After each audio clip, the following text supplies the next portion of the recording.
Greetings. May the wisdom and the divine within myself recognize the wisdom and divine within you. Let us realize. Today I'm going to discuss, once again, as I did yesterday, occult magic and the secrets therein. And as the wise little green man Yoda once said, you must unlearn what you have learned. And one thing that we've learned is there's a good guy and there's a bad guy. There's a good race and there's a bad race. There's a good species and there's a bad species. Okay? There are things in this world like dolphins with a high vibration, those are good. And there are things in this world like mosquitoes and ticks with a vampiric lifestyle, and those are bad, right? Okay? Now, many of you are gonna have different perspectives and say, well, no, that's not true, right? You might kill a mosquito and you wouldn't kill a dolphin, but it's not because of one's good and one's evil. It's you've made some other consideration, right? So in magic, we have all these rules and considerations and laws in our head that maybe are based on falsity, because we've come through a culture where if you act different than someone else in the culture, they might burn you at the stake, right? The witch trials. So there's an opportunity, always an opportunity to let go of that way and to pick up a new way, because no one's going to let go of the old way. I shouldn't say no one, but everyone's not going to let go of the old way if nobody's picked up the new way and they don't see it's working. Like, once something new is working, like democracy, for example, then you'll see these dictatorships switch over to democracy. It's working better, you know? And I think with a witch in a society, they're not concerned with fitting in to the norms. What they're concerned with is fixing all the problems that these norms cause, because everybody's off kilter. So the shaman comes through to connect the unconnected realms.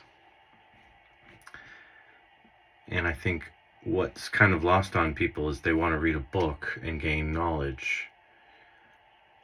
And I think that's something that I do. That's really useful. But if you try to, find the answer in a book, you're only going to find opinions. You're only going to find things written down that are no longer true.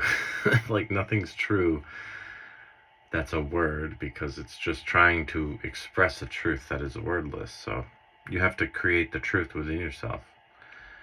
So when you look at things like reptilians is a great one. I see this all the time. I'm reading what people are writing, and they're very afraid of reptilians. Christians and non-Christian, atheists, alien people, and all these people are afraid of anything that has a reptile-like a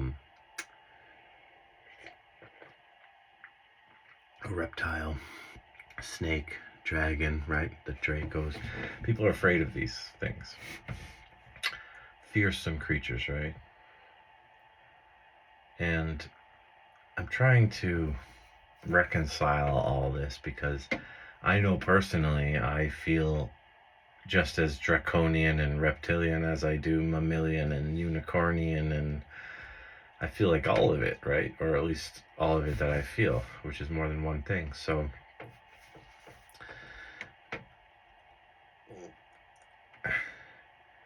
to try to explain to someone why you want to embrace your shadow. These shadow means the aspects of your true self that you cannot see. You've come into this limited space where shadows exist, right?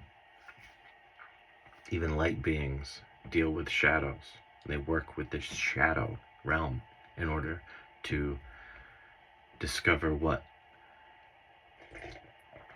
we can know, what we can't know, and how to act within that mystery, right?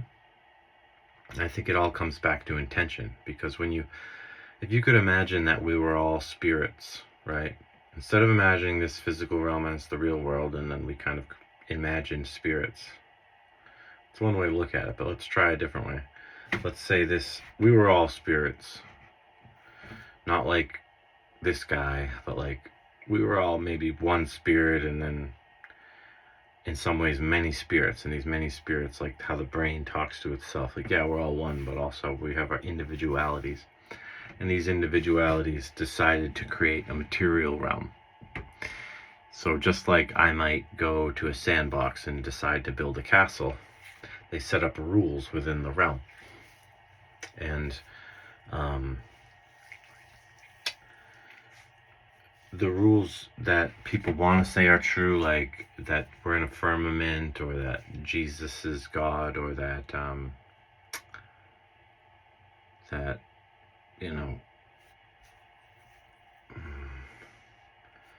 it's all random chance of material things. And any of these beliefs, right? They all rely on everybody else to like take a leap of faith, because there's no proof. So that's the rule of the realm. The rule of this realm is there's no proof.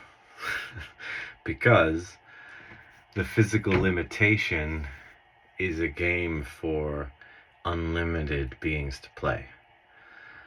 So when you're using magic, you're saying, okay, I live in this sandcastle, right? And I'm pretending to be a 1-inch tall man. But when I use magic, I'm going to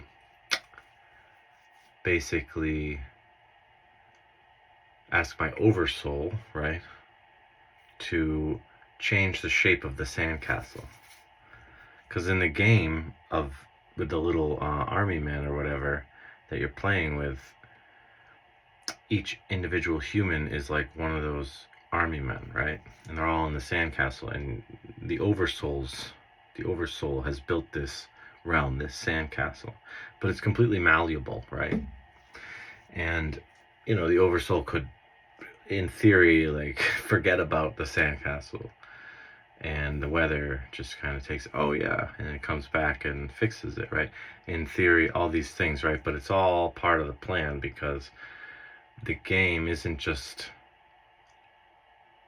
100% like forgetting and having nothing to do with the player. The player is part of the game, even though he's the one creating the limitations where there are none. The death and the pain and all that is just sand. It's malleable. It's not permanent. It's not the actual oversoul, but it is the oversoul choosing an experience. And from these experiences, right, we gain something. So with our magic, we use experience that brings us to the point of the game. Like, why are we even in this castle playing pretend? It's not for ABC, but it's definitely for XYZ. So you use your magic to put yourself in the mindset to enjoy this game and learn from this game and become what you're on your way to becoming, right? But without losing your way, because it's like that individual in the game, each one of us that feels limited, that feels forgetful, that feels distracted, that feels powerless, these feelings are meant to be felt, and totally felt. Like, that's why the game's there. But also, like, it's a game of, this is a hero's journey that we're on. So it's about transcending the things that are limiting, right? And when spirit falls into matter and then uses magic, it's like you aren't limited. What you are is in line with your own higher being's, your own higher self's will, your oversoul's will. So this magical ritual is to set that intention that started with the higher oversoul to repeat and to repeat and to be remembered, even through the forgetting. It's like you remember through the forgetting. That's what ritual is. Every morning we wake up and we say, and we warm our hands to the sun, you know, and why do we do that? You know, oh, that's what the monkeys do. Who knows why we do that? Well, we do that, you know, because the sun's the source of energy, and our hands are the way we interact with this energy field, you know. And the morning sun is the best sun. And like, there's all these reasons, right? But it's not about knowing all the reasons. That's why intuition is so wonderful, because if you run on only intuition, you're going to be a space cadet, right? But there's this other mind that kind of shares the same energy as intuition, so you can kind of give more to the logical mind and give more to the intuitive mind. And both of these minds can make an effective spell or an effective mindset to have a magical experience, right? But too much of one or the other kind of throws it off, because yeah, if you're all intuition 100%, you know, and the other side of the brain's just not doing anything, then you're gonna have this wonderful idea, and you know, you're gonna bring things that you don't understand. They have power because you're in touch with, you know. But unfortunately, without the other side of the mind, like, are you gonna be able to, you know, keep your body alive and pay for yourself, or to at least, you know, please someone enough that they would pay for you? You know what I mean? Like, there's a lot of rational thinking that we kind of take for granted, because just a little bit is probably all you really need if you have a strong intuition. But if you had none, and this happens to people, I'm not saying they have none, zero, but where their intuition gets really strong, but other parts of their mind aren't working so much, you know. So in magic, it's all about balance. It's not about just sacred feminine, just sacred masculine, because if you're just sacred feminine, there's no magic, there's no spell, there's no will. It's just allowing, right? It's just meditation. And if you're all sacred masculine and there's no feminine, then there's no intuition at all, and you're just repeating something. You're just, you know, you're not even needing to be a human at that point. You could just be a recording or whatever, like a projection. So you bring these two potencies together, and you have this very pregnant space where anything can happen, anything can be created, and anything negative, positive. But one thing I've noticed is, it's just like, if you would try to accelerate anything, like, what you are here for is to learn. So magic is here to teach you. It's not here to please you.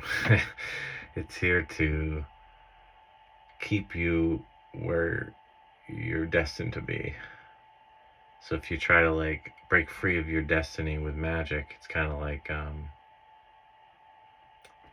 the magical, it's like, if you're an army man, right, and you defy the will of the person who's playing with you, like if you fell where they, you know, wouldn't stand up, or something was wrong, the person wanted you to do something, you wouldn't do it, right? They're just gonna kind of abandon you, right? They're not gonna get more involved with you. But if you, the army man, little sized person, and they're pretending, and you're going along, you know, and you're like, oh yeah, and you're kind of like making intentions to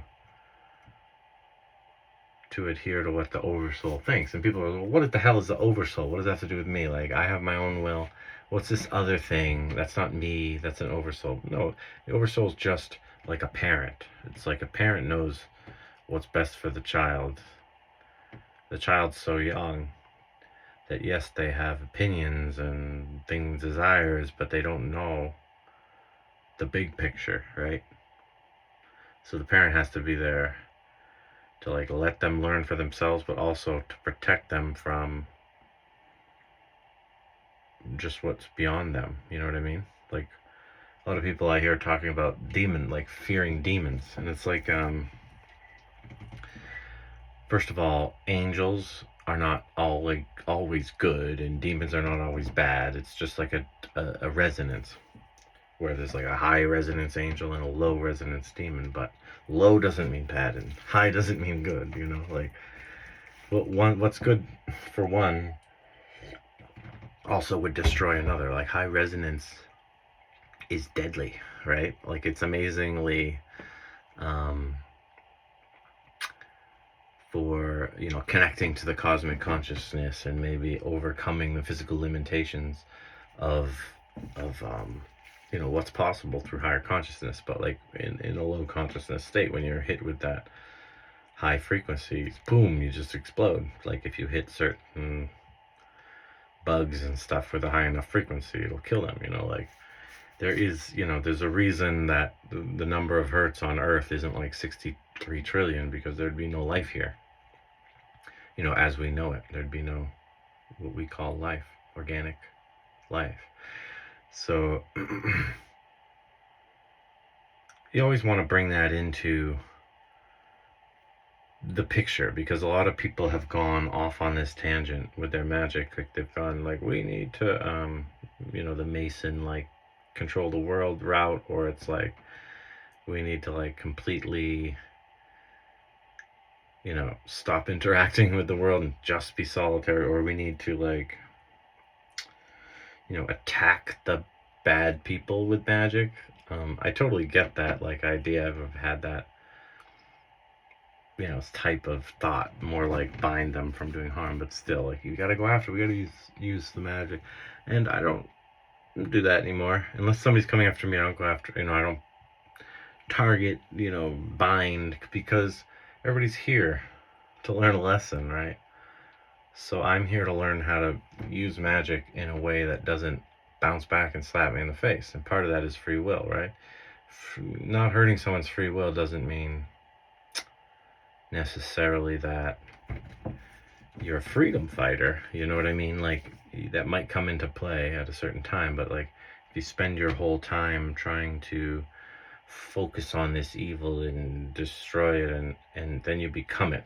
That's the hero's journey that leads to. I hope that I can live long enough to be the hero, but not long enough to be the villain, because there's this arch. They call it an arch up the hero, like the nobody, the hero, the villain, right? Because this is a world of corruption in some ways, and the more you know, live by the sword, die by the sword. So if you go in to destroy the corruption the corruption may destroy you, because the corruption's here to teach a lesson, even to you who might destroy it. Like there's still a lesson for you to learn. So the best way to destroy corruption, of course, is to go within and to destroy the corruption, because if you project it outward, it comes back.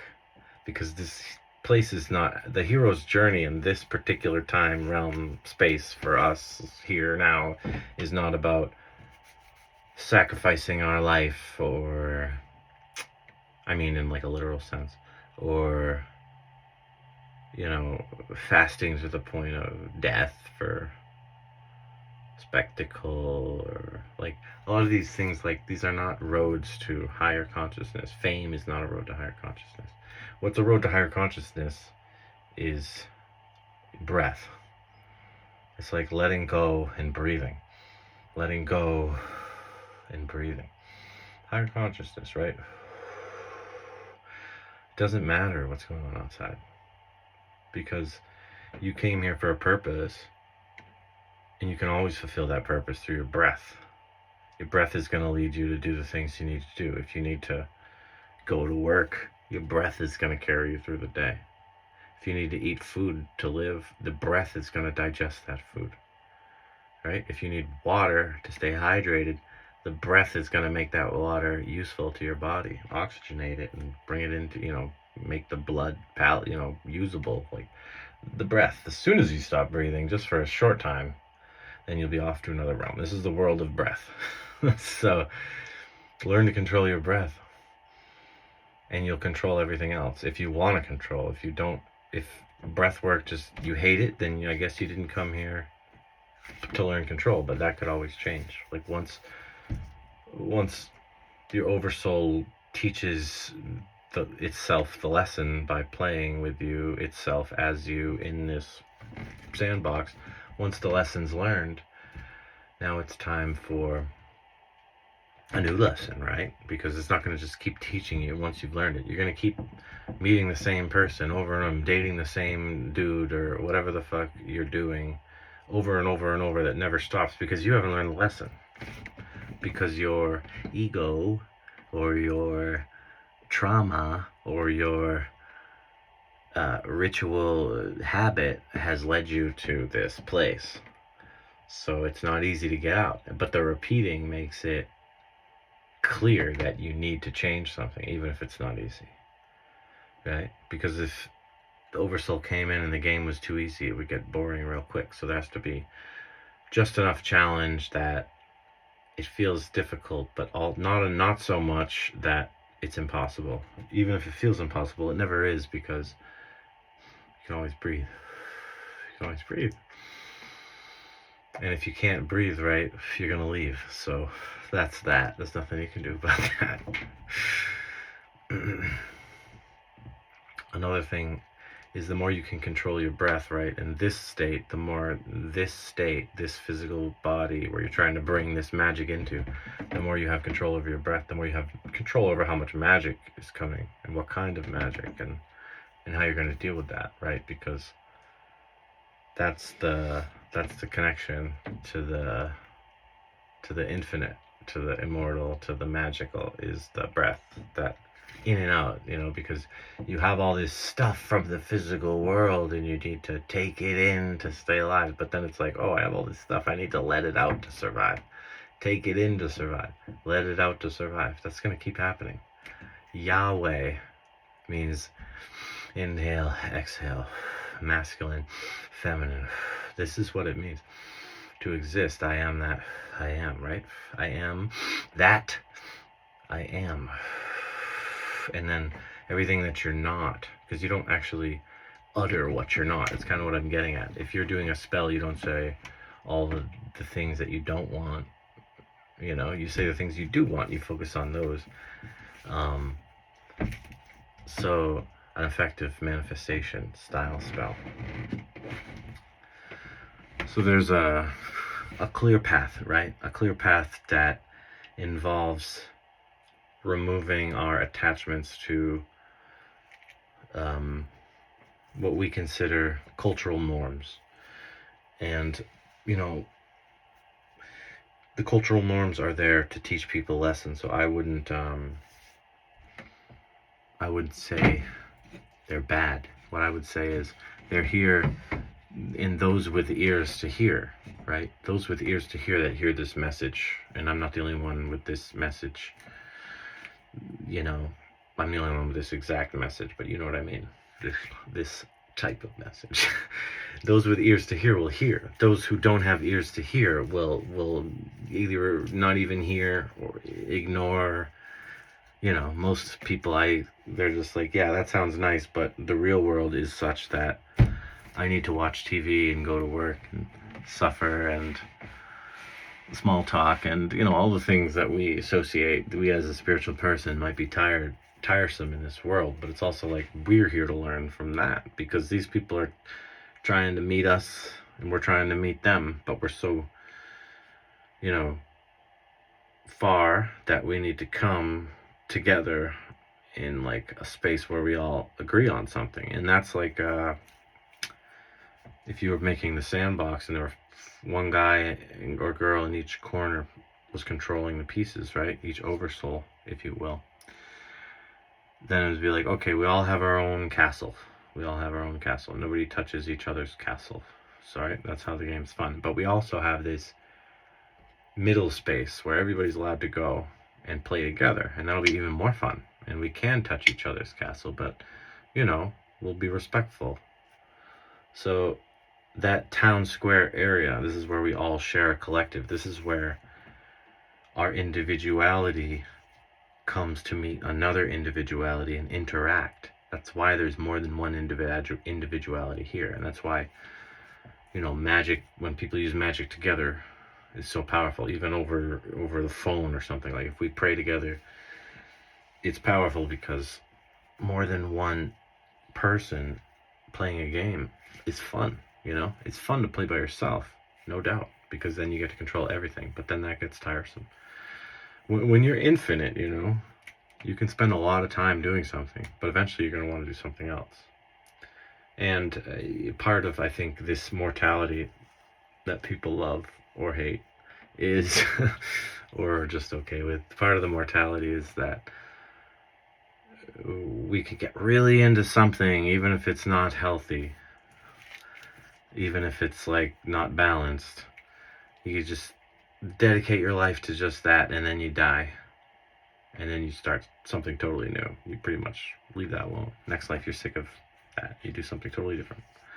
And I think like that's one of the biggest reasons we reincarnate. But before reincarnation, there was huge transformations as well. There was like a sleep state that the egg-born early, you know, second root race of humans that would, after the Elohim, so many people consider it the first physical humans, egg-born, they would be immortal beings. But they were like, how we are emotional and physical and spiritual and all this, they were much more, less physical and much more emotional, spiritual, if you will.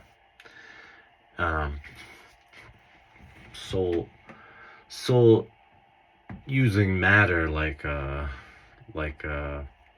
veil, or just beginning to interact with matter. So it was almost like almost like a dream, but in the material realm, where it was like, you know, very hard for us to understand because it's like ancient past potentiality. But there's lots written about it, and I invite you to have your own ideas. But I think that, you know, we look back at those magical beings because we want to learn how to master magic, but also like we have to look at their limitations, you know, and learn from that too, not emulate them, because we are different beings with physical bodies. So we essentially we have more, like we still have all that, but now there's more, and now there's more, and we haven't mastered the new thing. And right now we're focused on the new thing, but part of mastering the new thing at this time, because of the stars, is bringing in the old thing that we've lost because of, you know, because the oversoul decided that, you know, we're going to try it. Like everybody forgets about the real world and think the sandbox is real for a minute. Like, of course the oversoul never forgot, but the players, the little men in the in the sandbox, that's us. We've forgotten because the oversoul wants to play a game where they try to see if we'll remember without telling us.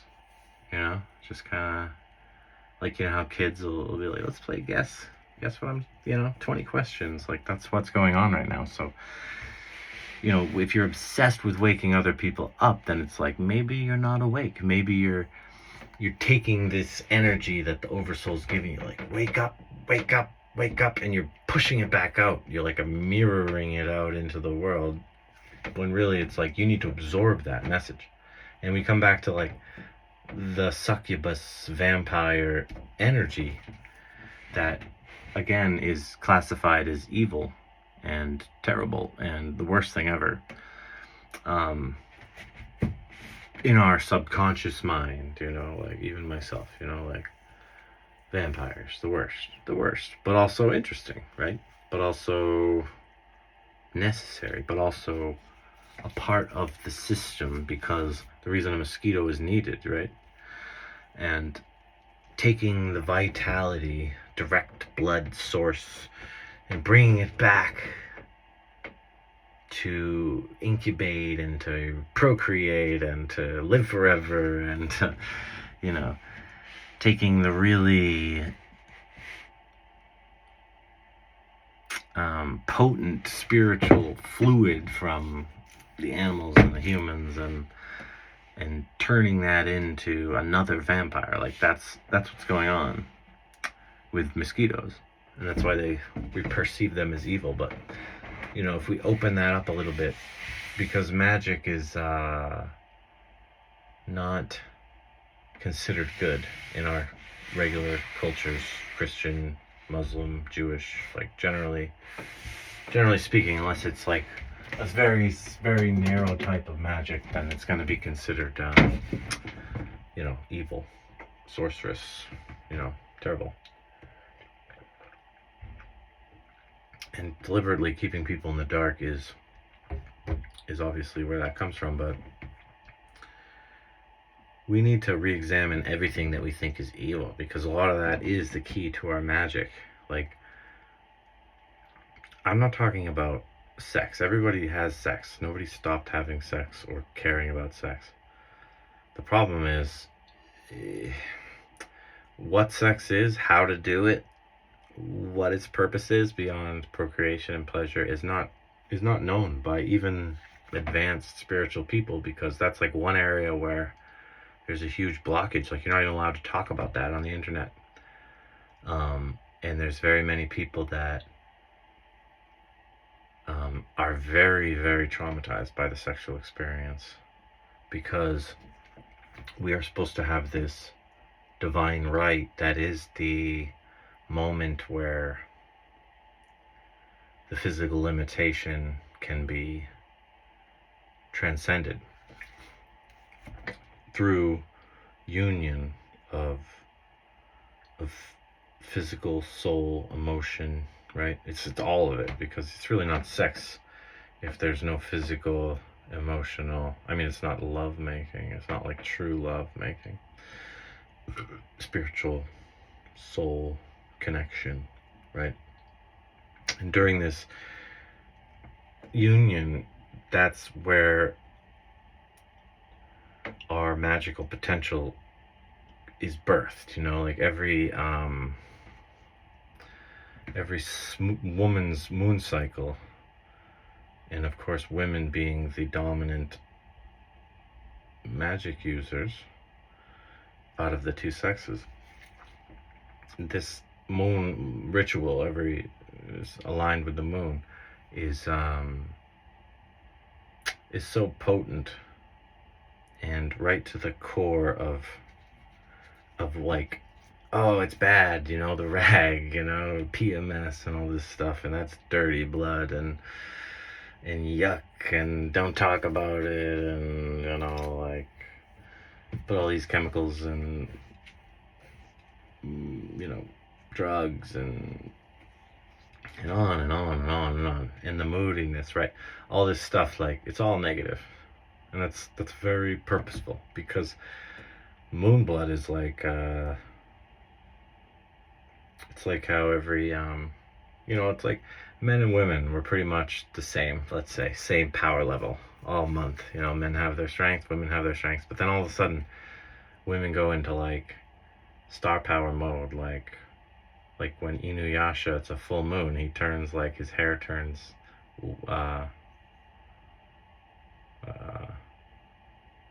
whatever, I got it backwards. I guess his hair turns black on the new moon. I don't know. But my point is that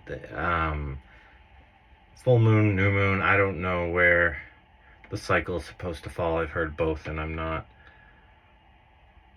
well educated like most men, or probably women too, about how it all works. But I know about spiritual, sacred reality, and I know that moon blood is something that, is very sacred. You should never dishonor it, or if you can help it, you should always return to nature and be honored. And also, like, to realize that every time you're creating this, you're creating beings, because you're a creator. Like, a woman is a creator, and there's nothing that can stop her from creating beings.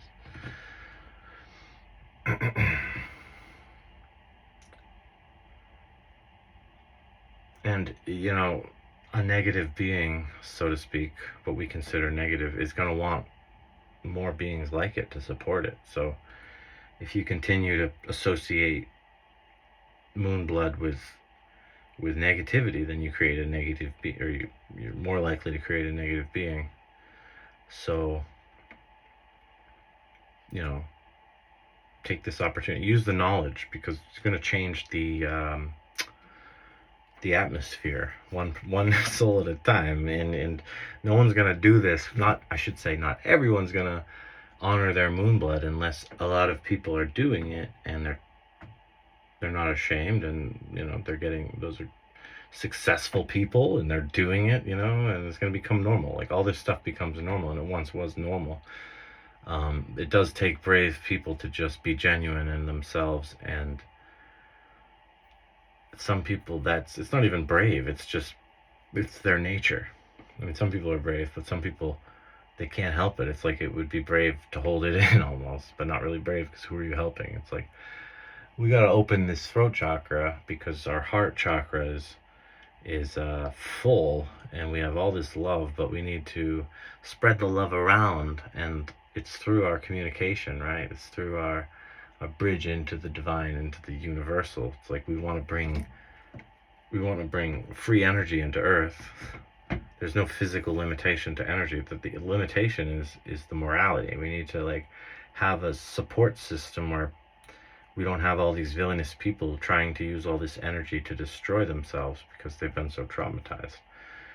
So our collective intention in this magic lesson is to create spells that heal. Like, think of the Ankh again. Like, you circulate this energy, and you deal with it.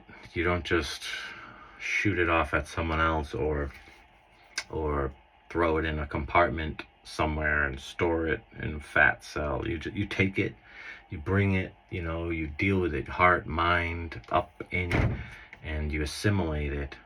And then when you return it to nature, you've taken the grape and made the wine. You've taken the lead and made the gold. You've taken the shit and made the food. Like, you've transmuted what was low into what is high, because that's your nature. That's the nature of time going forward in our perception of it.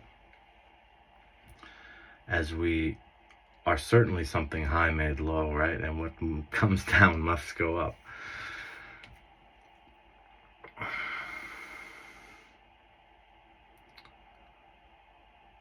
Final words, magic lesson number 2, occult magic demystified.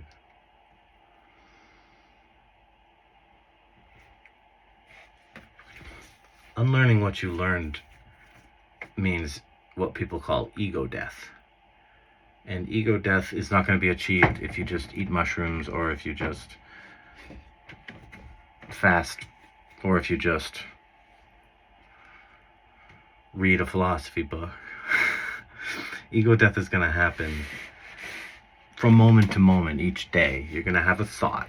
You're going to have an impulse. You're going to have a habit. And it's going to come up. It's not going to be your will. It's going to be what you're used to, your safe space. Your traumatized aspect feels it cannot move out of this safe space. That's like what mortality is like the same thing as the trauma. And that's why they say, like, the whole trauma thing happened 12,000 years ago, but we were immortal before that. So there's not coincidence that mortality and trauma came out at the same time, because if you don't follow the rule of organic life, then you will lose that organic life, right?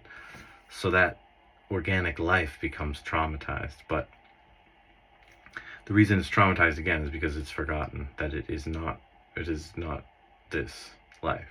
This life is a game. So when we're playing the game as the oversoul in the sandbox, we don't want our pieces to be traumatized. We actually want them to be healed from that. Maybe they do get traumatized, but they can come out of that. Like, that's the journey. It's coming back. So every time we use magic, that's what we're focusing on, is healing our own trauma. So every time you try to heal some other situation in your life, just realize that the only way that's ever going to heal is if it is healing from within you. So base your magic around that, you know. Every time you drink water, every time you breathe air, there's an intention. Form that intention intentionally and in line with the divine, so mote it be. Blessings. We love you. We support you.